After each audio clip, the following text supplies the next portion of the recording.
Welcome back to the Bunkhouse. I'd like for you folks to meet a lifelong friend of mine that it happens to be my attorney also, and I think that's the reason we're still good friends.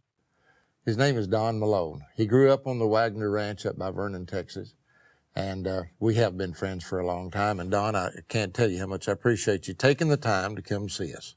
Red, man, it's an honor and a pleasure to be here and visit with you and your folks and your friends. Well, thank you.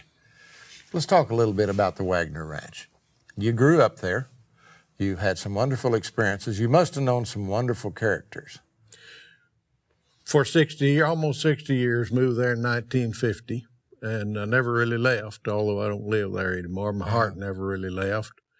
And met some wonderful, iconic figures over the years. I could go on and on, as you and I have talked about them for years, from Bill Cole to Paul Whitley, some wonderful, colorful characters. Let's talk about Bill Cole and that experience he had with that stud horse.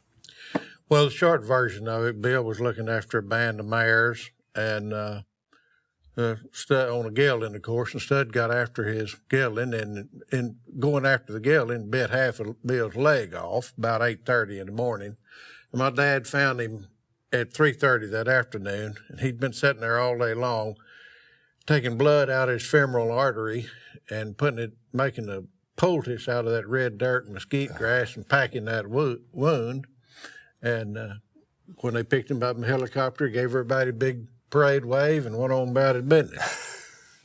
And that's why he was called the toughest man alive. He was the toughest man in Texas, according to the Dallas Morning News. And the reason I went back to law school.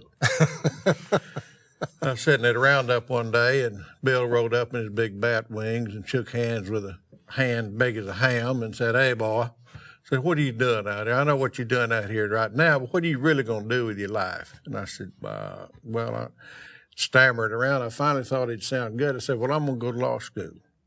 So I went back to law school after I quit at the wagon so I wouldn't have to tell the toughest man in Texas I lied to him. You mentioned another fellow that we both knew. You knew him a whole lot better than I did and a lot longer, was Paul Whitley. And Paul was the kind of guy that really rode for the brand. And that was one of those phrases that was so important to us when we were growing up. And we had a lot of fun with Paul out at that old Cedar Top Lodge. But tell us a little bit about Paul. Paul moved to Cedar Top, which is a camp on the Waggoners on the west end. Moved there in 1947, moved horseback. And lived there until he died in 1992. Lived by himself. He was a wonderful gentleman, diminutive bachelor with a great memory and impeccable manners, and just a fine man. You know, Paul, you've been up there before. Whenever Paul, on of the evening, every once in a while, might have a little bit too much, might have an extra drink, or he'd call it a hook. So when Paul had too many hooks, the next day, he'd be limping around. He put a rock in his boot to do penance for his overindulgence the previous evening. Now, when he went up there, that lodge didn't exist, did it? Yeah, it already was built, and he lived in the little one-room shack rock house next door to the big lodge. It didn't have many conveniences. His bunkhouse didn't look like ours does. Oh, no, it was about a third this size and made out of rock, but it had some good insulation because he had Prince Albert can stuck in the window to help break the norther out when it blew in. And a cement floor. Yeah. And the only convenience was a little basin with water. That he hauled water from the tank. Yeah. You know, can I tell you about, I'm going to tell you if it's all right about Paul. Paul, we helped him when his days was about over, and he knew it, and we talked to him a good bit, several things, and asked him who he wanted to preach his funeral. And he said, this was in 1992 now, he said, I want John Gaither to preach my funeral. So I asked him, I said, "Well, Paul, how long been since you saw John?" He said, "Well, I saw him at a roundup in a windmill in 1935. But John preached his funeral in April of 1992. And Paul remembered what a godly man John Gaither was. John was an inspiration to all of us who ever met him. As I understand it, one time Paul had a heart attack out there in that camp by himself. And what did he tell your daddy? Or was it the doctor? When they asked him, where does he want to go?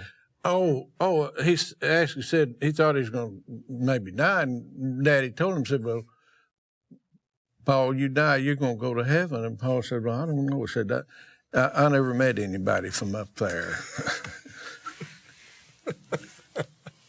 Well, when they released him from the hospital, didn't they ask him where he wanted to go? And he said he wanted to go back to Cedar Top. Go back to Cedar Top. And he did. Yeah. And he did. And rehabbed by walking down to the pens every day, and finally nursed himself back to health.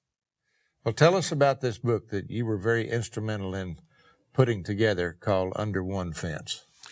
Well, we talked about it for years at Cedar Top after having a little loose jaw every once in a while, part of which you were around anyway. Never, to my knowledge, had there been a book about the ranch, about Waggoner's itself. So we prevailed on Mr. Buck Horton, and we got Mr. Wyman Menzer to do the photography. And the idea was to show some scenes about then and now. It's got several black and whites in it of scenes of previous years in the 1940s and the 1930s, what it was like then and what it is now. But the book is about the ranch and the people on it as it was then, as it is now, and we're real proud of it, by the way. Well, you should be proud of it, Don. It'll be released next week. Well, it'll be available, and folks ought to buy it. It's a wonderful book. And thank you so much for spending some time with us. It's always great to be with you. My pleasure.